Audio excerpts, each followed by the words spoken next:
It's so good to see everyone. And let me share my screen with you so that I can let you know what the agenda is. So a quick introduction for those of you who don't know me. I'm Elena Ng and Boyd. That's my married name. And I'm the founder and director of the Changemaker Institute. The agenda for today, we're going to start by doing this roundtable style, so an introduction. Who are you and what do you do?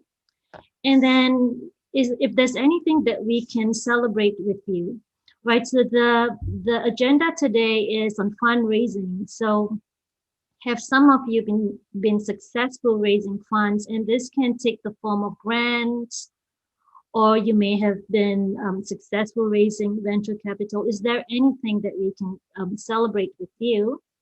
And then I want to move from there to the conversation, right? So what are some of the challenges that we've had trying to raise funds? And I see Lisa here, and I'm so glad she's here because she's going to recognize this. Every time we have an event with her, Lisa always says, let's set our intention. So let's hopefully set our intention for this hour, and that you will find answers to the questions that you may be asking with respect to fundraising, and that you will connect with the people that you are meant to connect with. So let's take a moment to set our intention.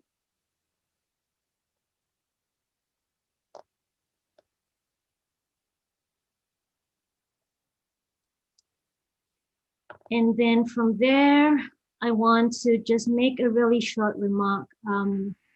Yuri is here, and Yuri will talk more about his experiences fundraising. But just to put a context to things, I want us to start thinking about the ways in which we can support our social mission. So when we think about social enterprises, usually we think about donors, right? Getting donation or getting grants from foundations or the government. And that's a good way to think about funding, right? Getting the public or private wealthy individuals to support your cause.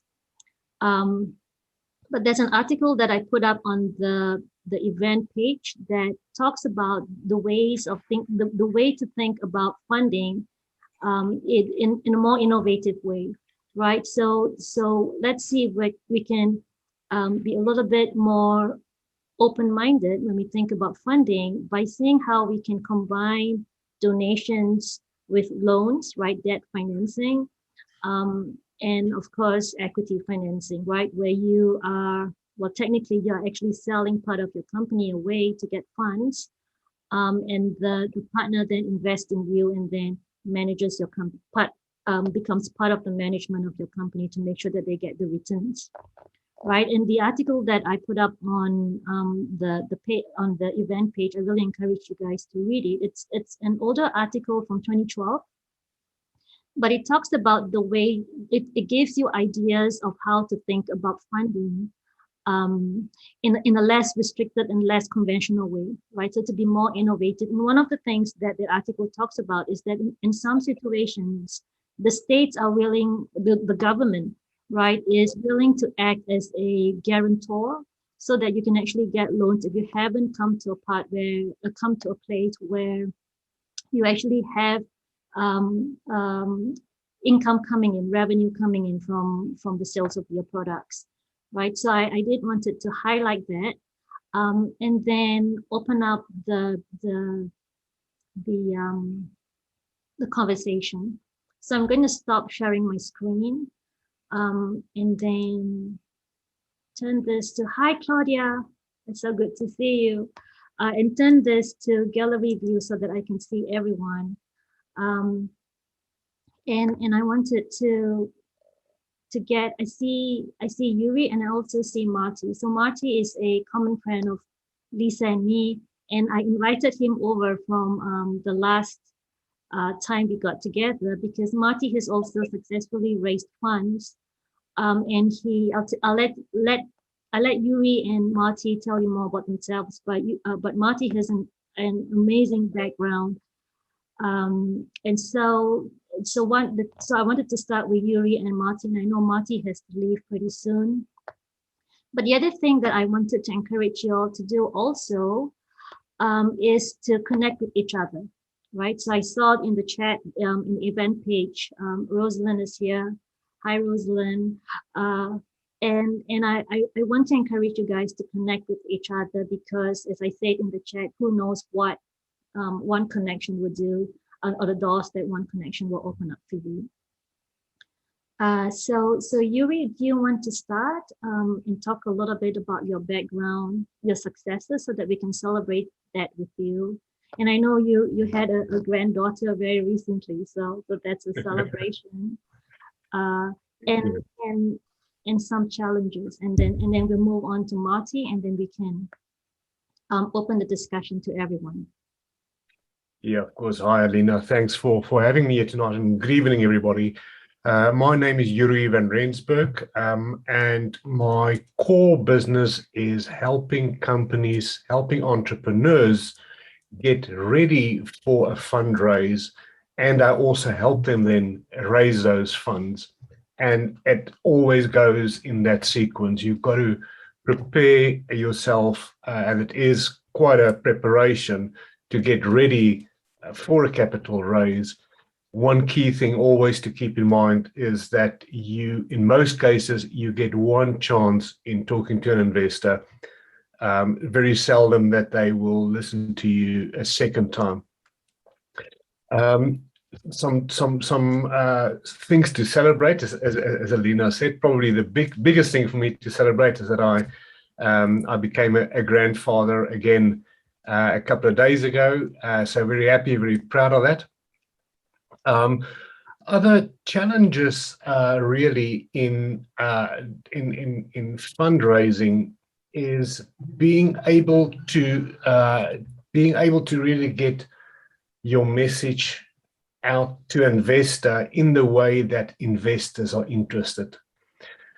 Quite often, and it's natural for an entrepreneur to really want to go and spill your heart about what you're doing and what you want to do and what you plan to do.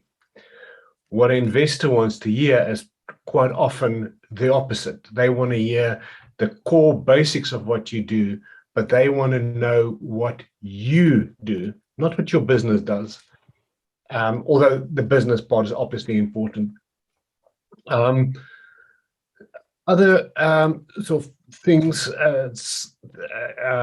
investments that I've done over a period of 12, 14 years, been consulting, include anything from I've raised capital for entrepreneurs and startups, $50,000, $100,000 level. I've done a few, and I'm busy processing a few in the tens of millions, and I am structuring one for $850 million at the moment.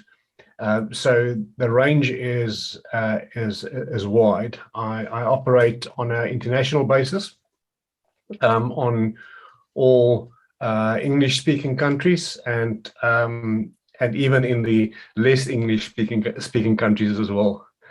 So that's in a nutshell who I am. Thank you, Yuri.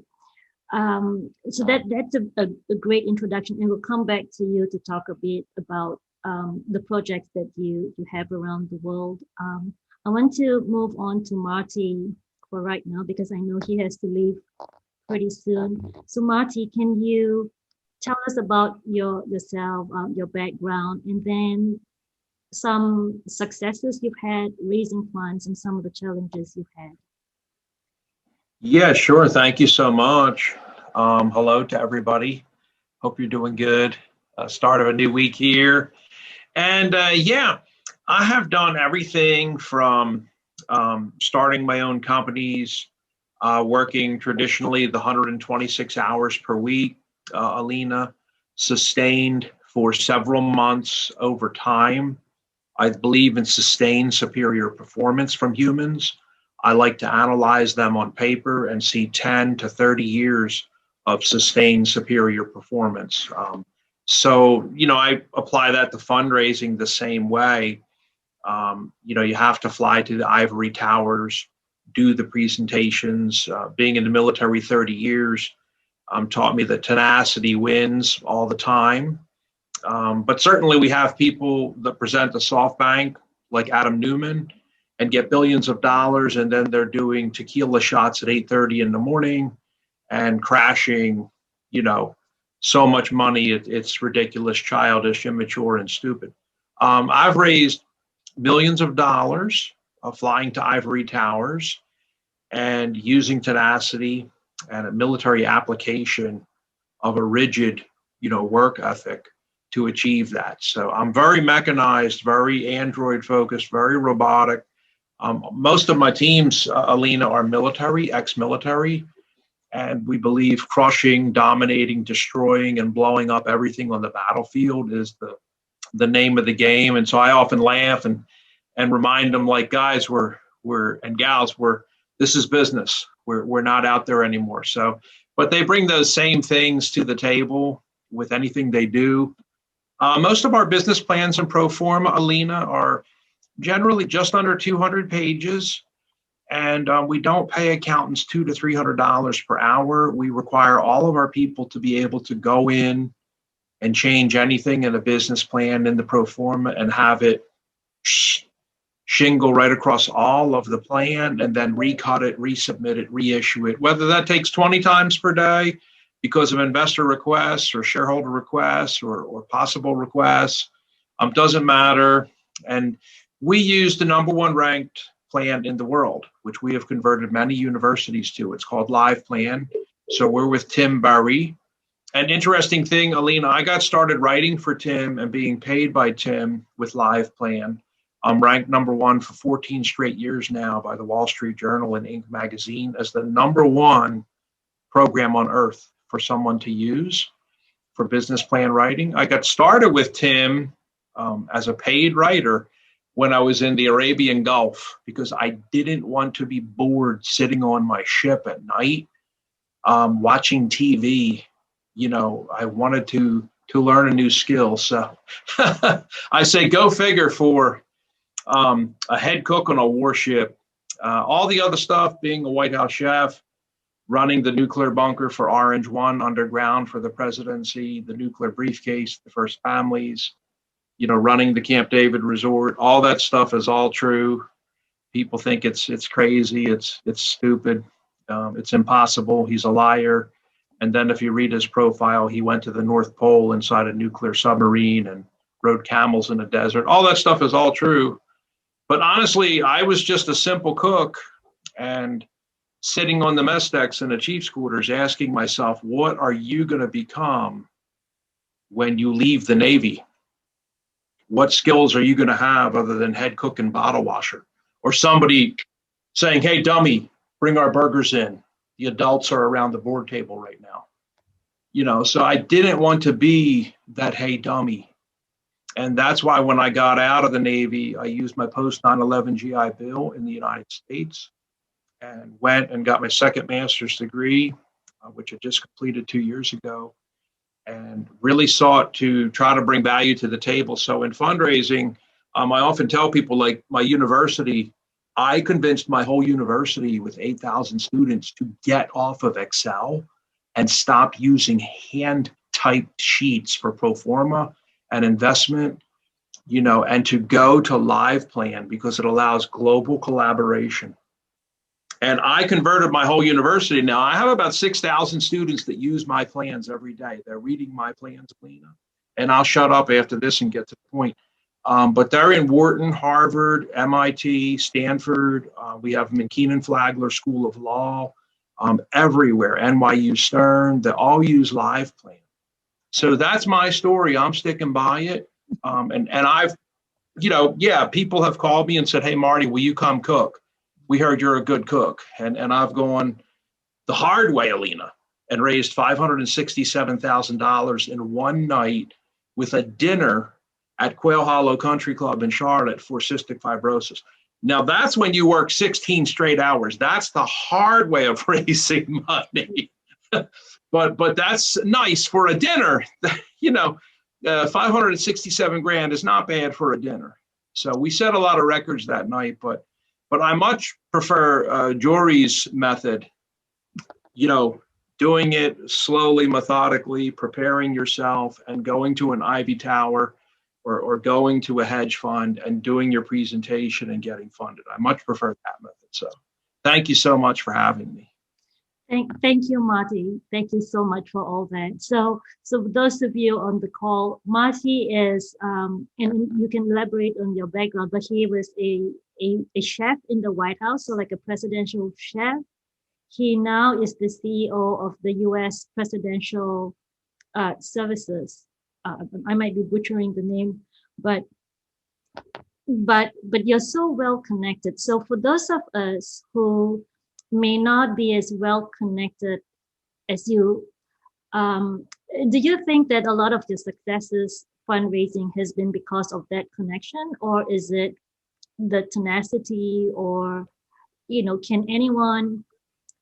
How would you advise someone who doesn't have that kind of connection to? Yeah, honestly, for me, it's about transparency and sunshine. So when we talk to family offices and 2%ers and they say things like, oh, we're a very, very private family and we're not on LinkedIn and we don't have biographies or a client information sheet and all that stuff with websites, Marty, and we're not on social media. We're actually under, subject for physical attack, extortion, kidnapping. I often laugh because I'm like, we have clients like that right now, Jeff Bezos and the president of the United States. I mean, 6 presidents I've worked with. That is a joke statement, and we do not want to work with you at all. Thank you for your contact. People who are hiding behind that, and this goes for anyone who's pitching. If you're not out there and you're not in the public eye and people can't readily look up information on you, and get everything they need to feel the slightest bit of safe and secure. I often say, like, how come you don't have like 20, 30 letters of recommendation on your LinkedIn profile? What, 20 to 30? I'm like, look, in the old days of the 70s, we would come to a meeting and we would bring letters of reference on papyrus and vellum and parchment. And we would give them to humans, and they would read them and call on the phone to check, to make, did he really work at IBM? Okay, that's how but on LinkedIn, you can rescind a letter of reference now. You can revoke it. You can smear people. You can't go from like continent to continent like the old days and hide or move to California. If you do something on Earth, you will be ratted out. And that's very important. So when I meet people who are pitching or want me to help them to pitch, and they have ubiquitous hidden profiles where you can't really find out any information on them, and then they come up with these ridiculous, childish reasons as to why they're not all over the internet. They don't. I'm like, why isn't your address with your phone number on every page of your website?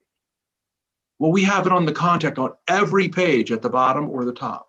You have got to begin to act like an adult professional if you think you're going to get funded. Look at Bernie Madoff, the president of the New York Stock Exchange. There's been look at the Peregrine Fund. There has been too many very high-level profile people like Adam Newman who have systemically ripped off a lot of people, crypto queens that disappear and supposedly they were killed in Greece, and no one can find the money anymore. So it's very important, I would say, as a first step for me, Alina. That's very important. Yeah. Well, that's so valuable. So it's so important to have an internet profile, for one of a better word, that is consistent with who you are, right? So that you can approach funders in a way that is as authentic as you can be, and that so that people actually know who you are working with, right? Which is something that Yuri had said earlier, right? That investors want to know who you are and who they're working with instead of what your business is about, right? I mean, that's important. But but it's a relationship that you are cultivating first and foremost before the funding. Yuri, what do you think about that? I'd absolutely agree with that. Building up a relationship with a lender and an investor is probably the most important part of your whole funding exercise. I've come across it many times, and I'm sure people on this group tonight would have experienced or heard of people saying, "I've got a good idea. Can you please line up 5 meetings for me with investors next week?" Building up, and it does take time. You don't build up a trust relationship just overnight. And an investor invests in the people that they trust. You can have the best product in the world, unless an investor has got trust in you and your leadership team, they're not going to invest. And that takes time, building up that relationship, being open, as Martin said. That is probably one of the most important parts of going through an investment process. One of the challenges that I've noticed talking to a lot of social entrepreneurs is getting in front of the investors in the first place. And I know it takes traction and it takes momentum to build the business. But how do you find those connections? How do you find those, I guess, inroads, right? So that Yuri and Marty, both of you are connected with the finance world. But how do we go about looking for funding? So we can fundraise like what Marty was saying, have a dinner or a raise and then fundraise from the public. That's one way to do it. But what if you're looking for investors? People to invest in your company. Where do you even begin, aside from family and friends? So the first thing I always do is try and find what is and a targeted investor, what is his favorite restaurant. Then I go and make sure I find out, I go to the concierge and I bribe the concierge to put some tablets in his drinks so you can get him drunk. And if you believe that, then you'll believe anything that I'll say. No, so finding investors again is not that easy. Although there is plenty investors out there that want to invest, that's got the money, and I'm talking both individuals as well as corporates as well as investment funds. Plenty out there. However, one of the first things I always do when I go and search for or start contacting investors, despite the fact that I've got, I've lost count how many investor contacts I've got, those long lists are really meaningless unless you know exactly what their area of interest is. So very, very seldom that you will find an investor that's prepared to invest in just anything that passes him. Most investors, they like to invest in an area that they know something about, or an industry that they know something about, or something that they're personally passionate about. So those are always the first things to try and find. Those are the first things that I always do. If I want somebody to invest in X product, I'll go and try and find investors that as somehow either on their websites, through conversations, or one way or another, I'll find or narrow it down to investors that is interested. That's the first and foremost most important step to follow. Beyond that, as I alluded to when I started, is getting information in front of an investor that will actually make them want to read more. On average, and these numbers vary, but on average, any investor or investor group will see anything between 10 to 1,000 opportunities a day. Now you can imagine for yourself, if you get that amount of pitch decks or applications in front of you, you're going to go through it fairly quickly, and you're only going to read one or two that is really that piques your interest. So very important to get your message right from start. Something attention grabbing that will ensure that the investor actually want to read more.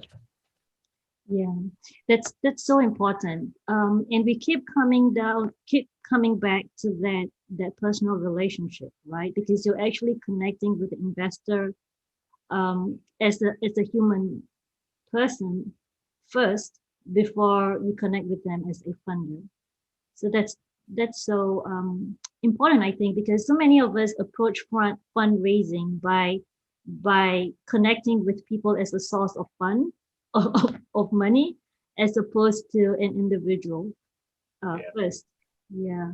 So I see Lisa says that Marty has to drop off to film a couple of shows, and I know one of the shows that he put on the chat is he's trying to interview Asian women for a kind of like a documentary.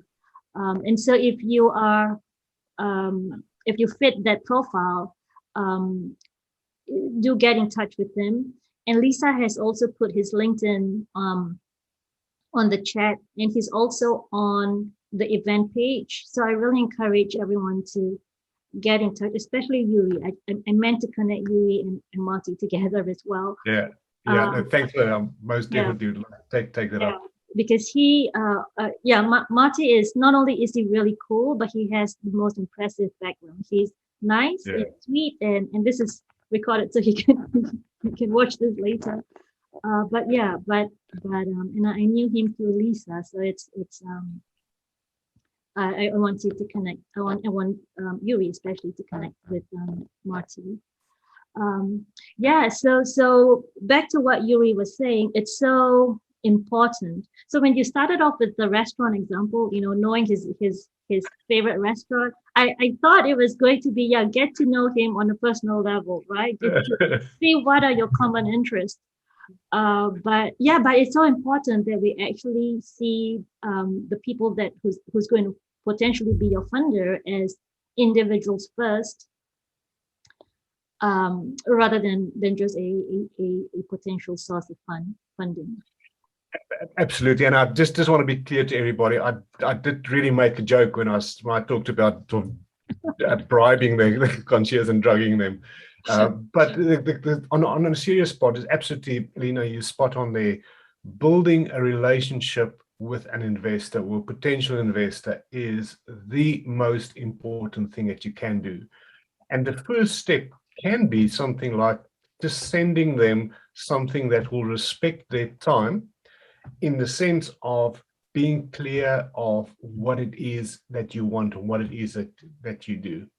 That a small thing like that is already starting that process of building that relationship. The main thing that you're trying to achieve, firstly, get them interested to read further. And if they read further, they would want to actually speak with you. And that's when the personal relationship starts building. So that's so important, being able to connect on a personal level. So I want Yuri to just talk a little bit more, and then we can open it up for questions. But Yuri, I know you've raised quite a substantial amount of funds for social impact projects in Malawi and in South Africa. Can you talk a bit about that process, raising funds for that for projects of that magnitude? Yeah, absolutely. So my approach on those type of projects, and firstly, I want to very clearly differentiate between raising funds for a charity and raising funds for a community enterprise. As a rule of thumb, I normally don't, or I'm not a serious fundraiser purely for charities. I strongly support those, obviously, and it's something that's very, very, very close to my heart. But my focus is more on helping communities help themselves. And the way that I approach that, and I'm going to use the old saying that everybody knows very well, but it's got a slight extra piece to it that says, if you give a man a fish, he will have something to eat for a day. If you teach him to fish, he will never be hungry again. And I always add on there that if you teach him how to teach his community to fish, then the whole community will never be hungry again. That is the principles that I approach when we start talking about community enterprise. And it can be something as simple as, while we're talking about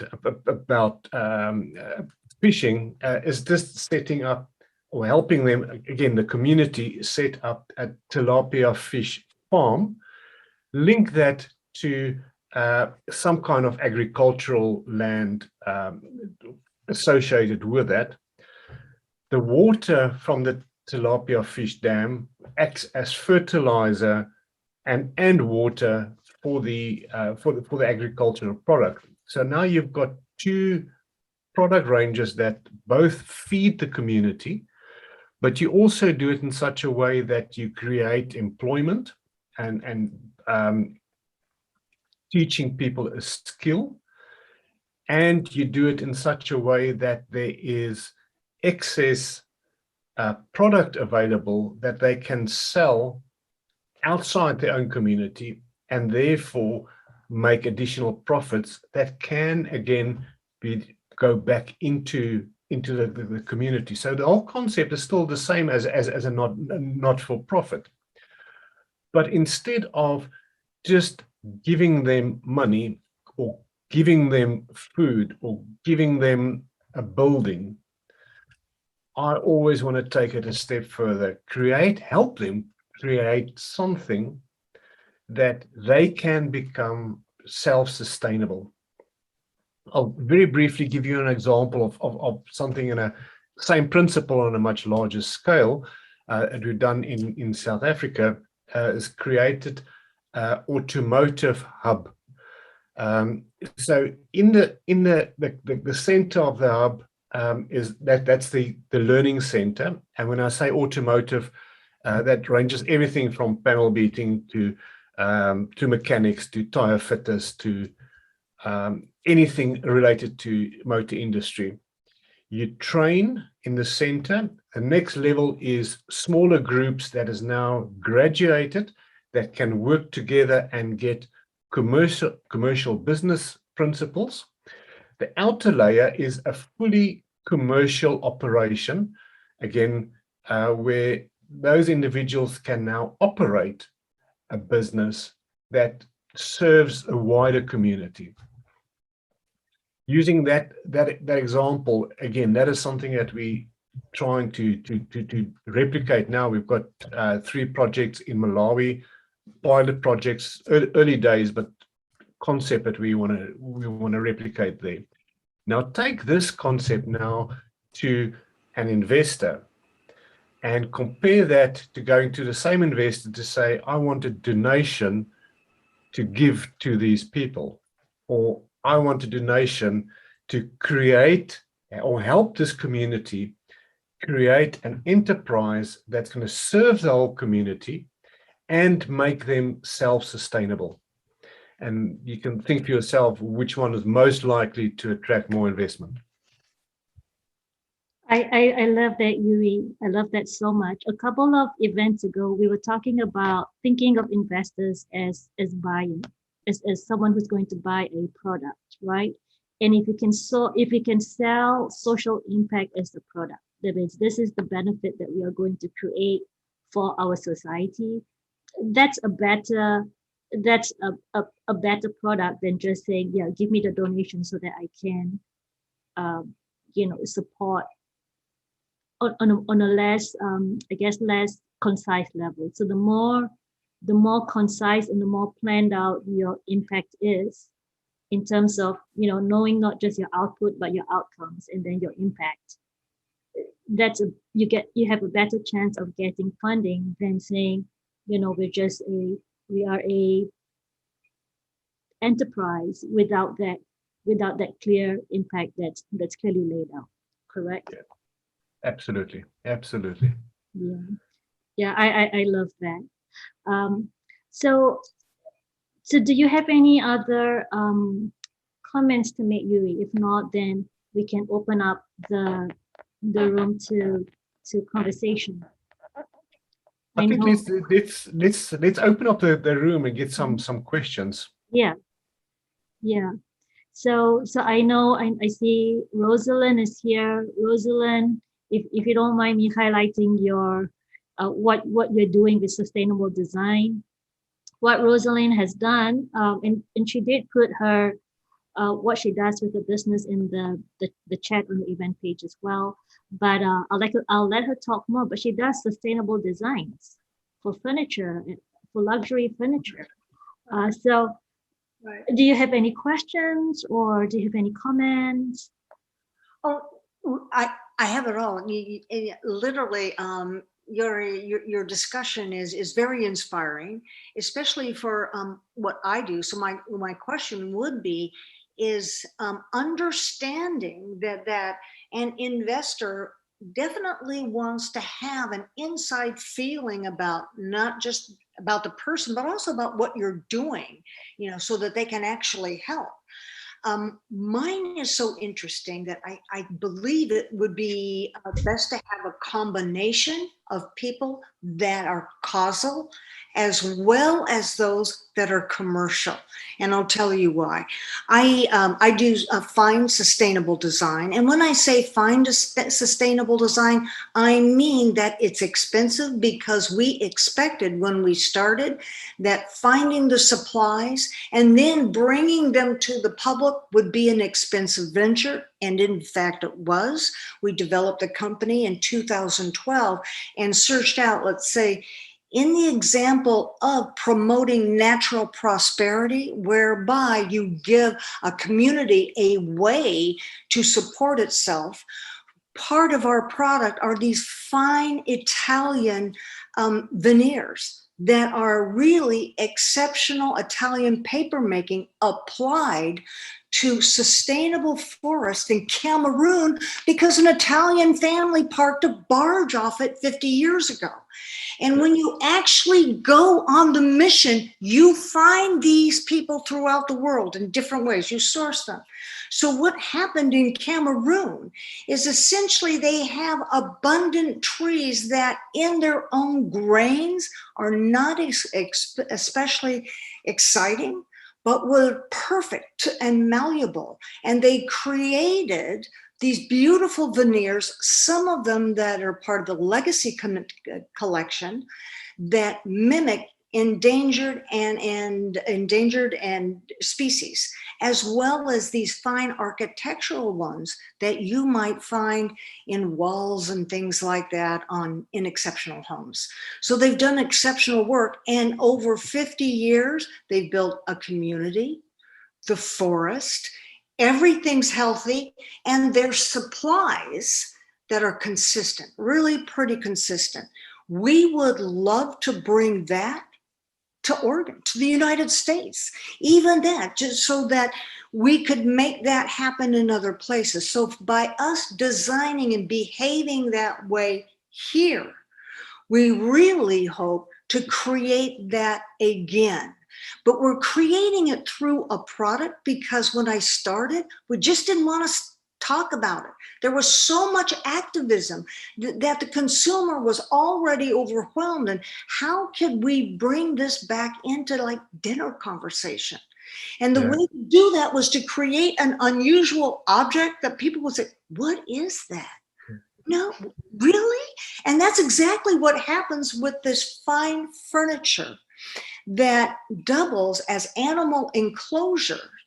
And as animal enclosures, they're designed in such a way that when you go into a home, you don't recognize them. You have no idea the animals inside it, because when you actually design for the animal and solve the animal inside homes, that's the first thing you have to look at, is that in fact the only animal on earth that does not sleep with a cover in behind leaves or things that it thinks are leaves is the lion.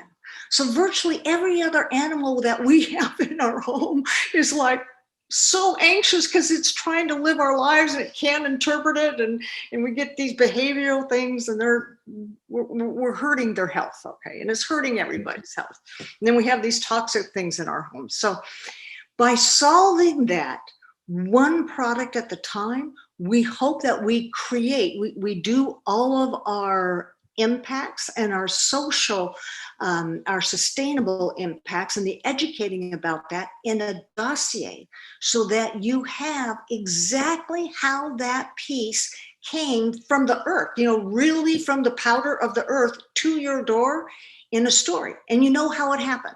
So at least this one piece, you can talk about the eco impacts in a conversation, in a dinner conversation. And, if people want to get out and bring out their phones and start looking things up and have it nourish a conversation, that's what we would hope to do, is to nourish conversations about that. And I also see the mind, body, soul alignment sitter. I love that, because what we feel in the 21st century, that must be mind, body, soul, earth, and neighbor, those 5. The 3, mind, body, soul, was for the 20th century. Mind, body, soul, earth, neighbor is the 21st century. And we created an earth and neighbor index for us to assess sustainable actions given the state of sustainable product or the state of sustainable processes at that time, because we know they're going to change. So this is as sustainable as we can make it at this moment. We might do better at the next moment. Doesn't matter, but we can follow those moments. Does that make sense? Rosalind, I absolutely love what you said there, and the way that you described it. One or two things, and I really want to allow everybody else also to ask questions. There's 2 things that I want to say, or 3 things actually. First one is I'd love to connect because I would like to hear more about it, about the product. Sustainability is a critical word, and that is what we need to drive. And behind every project, everything we do, we need to have that sustainability. I came up recently in a brainstorming session with one of my clients that sort of specialize in the sustainability field. Ethical living is what they call it. We came up with a word, restorative living. Yes. Which almost takes it for me that sustainability, if you add those 2, so you create something that's sustainable, but also restorative. So meaning that you not only just try and stay on the same level, you improve. Right. Exactly. So that the forests are improved, the communities improve, and just the relationships are improved by the conversation. So I think creating, yes, by all means, adding value to that was an important part of the way that we thought about it. And we hope that we can, and everything that we attempt to do it that way, so that services for our customers are circularity services. Because when we deliver our product to the particular customer, every product typically, and especially if it's something big like furniture, it's going to shove another product out the door, and somebody's going to call and say, where's this? I have this new thing and I need something to go someplace else. What we do is tell us what might be displaced by whatever we're putting in. We will move it for free for you if you donate it doesn't matter where you donate it to. It could be a nonprofit, a cousin, whomever. We'll move it the next space because we realize we're pushing another product out of your home. Yeah. And to have that go into landfill, it's part of the zero landfill thing.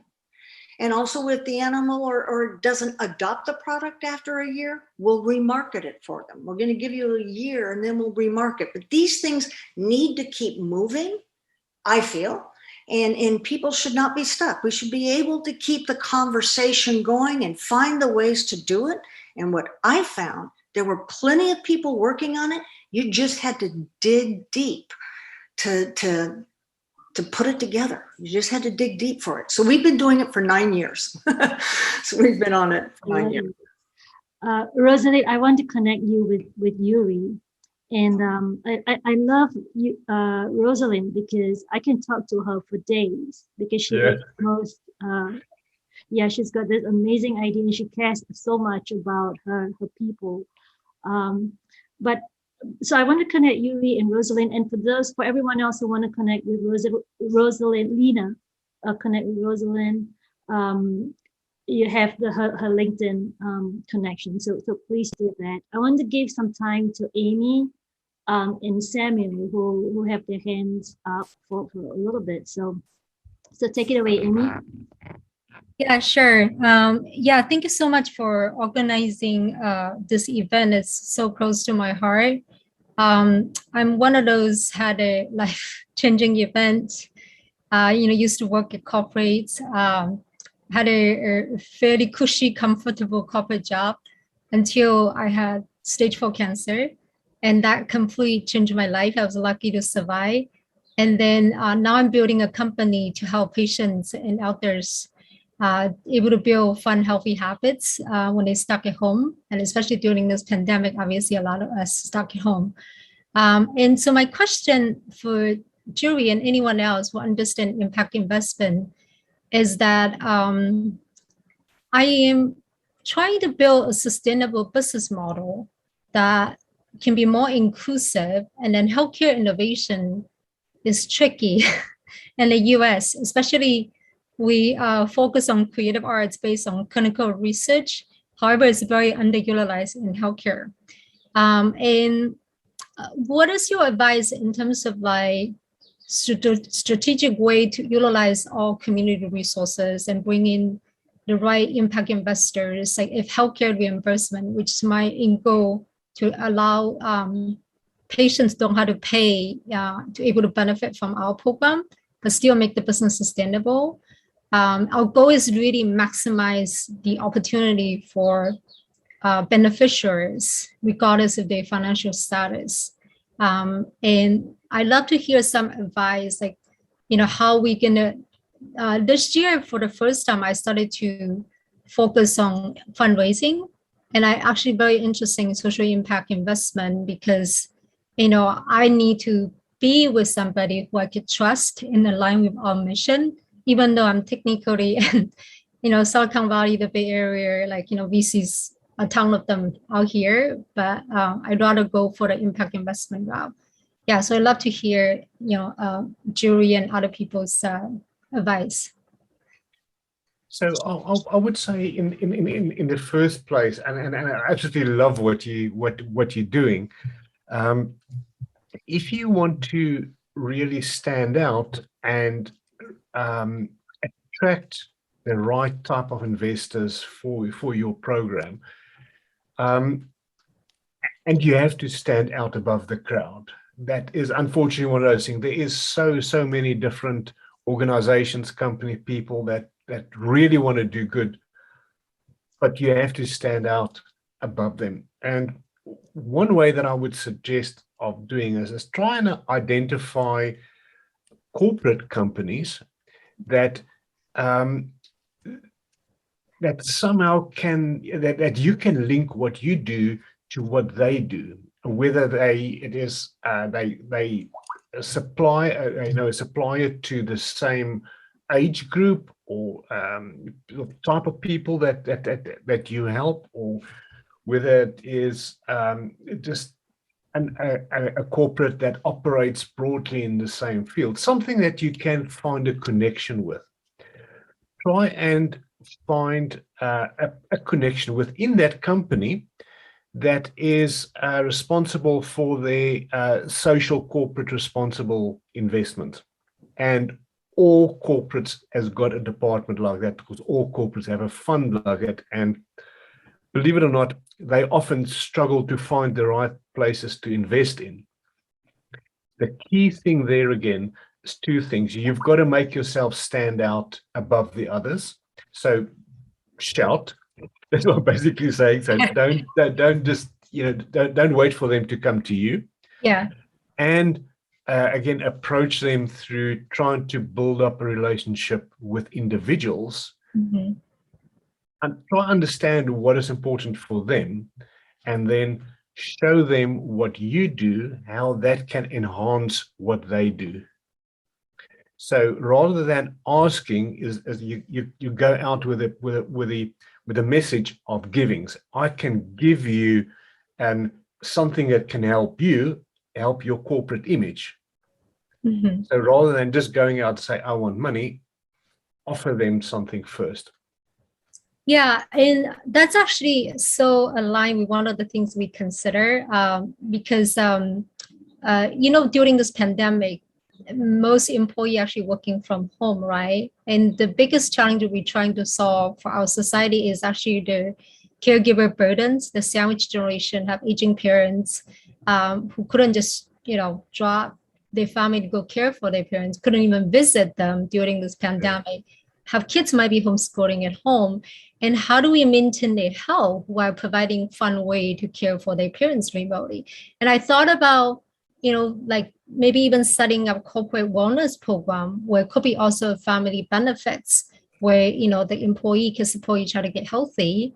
And this could be maybe a matching program to an elder center, could be individual employee could have, free benefit for caring for their parents. And we actually currently writing an NIH grant to match intergenerations, like the young and then the old. And I guess my question back to you, and then in terms of like stand out, we did won about 20 awards. So I said definitely have quite a bit credibility. I'm like really need to figure out how to go to the next step.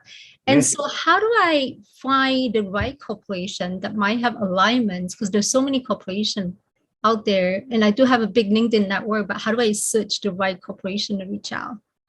That unfortunately is going to be a case of trying as many as you possibly can.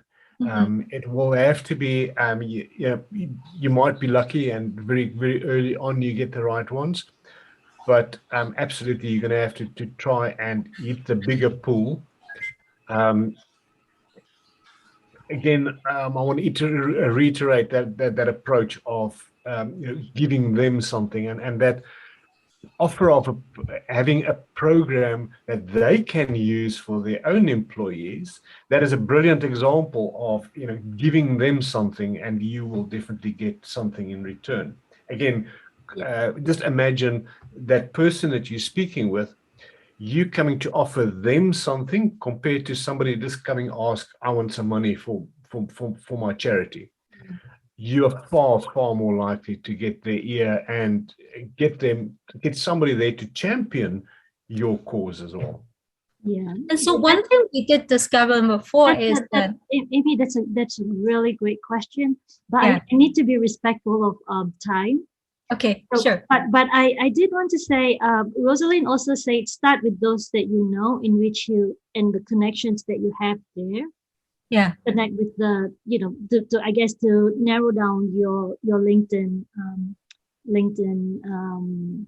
connections to the person that can actually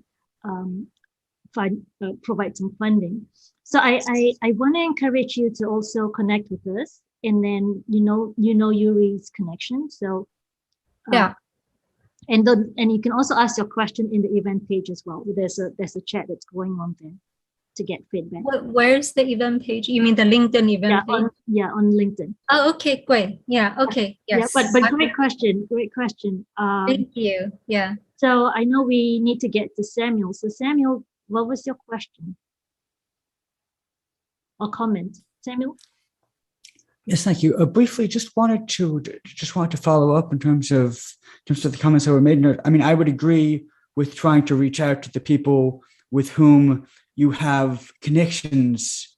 First, another thing would be the places where your connections have connections.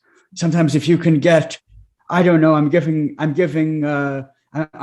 the two of you because you're right there as an example. But let's say Amy, you want to get in touch with X company, and you don't know them, but Yuri, who you know, does, and Yuri has a contact that he can reach out to. Hey, so and so, I vetted Amy. She's great. You should really talk to her. That can work too, or the equivalent with Phil and whoever's name. Also, I want to go back to. Is Rosalind there? Yes, she is. What you were saying earlier, in terms of, I'll put my own words, ways, in terms of ways of thinking, sometimes thoughts or commonalities, I would call them commonalities of interests, let's not get stuck on terminology here, but sometimes ways of thinking, ways of mindset, ways of viewing matters can be as important or first step toward action. So first we have to get on the same page that we're talking about the same thing, or how we're talking about it, and then the rest can follow. Call me a Pollyanna if you want, but I am mindful of time, so I will keep it there. And lovely to be here with all of you who are adding great insight and value. Yeah, and connect with us, Samuel. I guess you would be connected with me, but if you aren't connected with like Marty, Yuri, Rosalind, connect with them as well. I see Claudia here, so you want to connect with Claudia as well, because Claudia does a lot of work with the SDGs. But I do want to be very respectful of time, and we are at the top of the hour. So let me just let you know what we have planned for the next two sessions coming up. So the Changemaker Institute, I think most of you know our mission. So I'm just going to lift the slide here and you can read about our mission. I'll share the slides on the event page and you can read about our mission there. Just to highlight that the next two sessions, we're going to narrow down. The next one, we're going to be talking about using intellectual property to generate revenue, right? So intellectual property can come in any form: copyright, trademarks, trade secrets. So we're going to talk about how we can use that to generate strategy for social enterprise. And the last one in this series is building a successful social enterprise. So I love talking to every one of you. I would encourage you to get in touch with us. I'm going to put my contact in the chat. And so this is a link that will take you to a calendar. It's got the Changemaker Institute website and some of the programs that we're working on. We are actually working on coming up with our a funding program as well. We've been talking about an impact fund, but that obviously is going to take a lot more time than a short period. But we're working on a funding program as well. So connect with me. The link is here. And I hope that we will get to reconvene in 2 weeks' time. So thank you for your time. Thank you everyone for being here, and have a great 2 weeks. Bye everyone. Bye Claudia. Thank you, Yuri. Bye. Bye Rosalind. Bye Martin. Bye Andrea. Bye everybody. Question, Adina. Has Yes. the previous session recorded and we have access to it? Yes. So usually what I do is I record the session and I send it to everyone who registers for the event, so you'll get information as well. So since I missed some of your early session, is there recording that I could have access to? Actually, yes. They are on if you didn't register and I didn't send it to you, so it's actually on YouTube. What I can do is I can put the YouTube link on the event page here, and then you can watch the other sessions as well. Okay, awesome. Yeah, I really love this. Yeah, thank you so much for all your important work. Okay, bye. Bye. Bye, Yuri. Bye, Claudia. Bye, Lena. Thank you. Bye, everyone. Bye. Thank you. Thank you.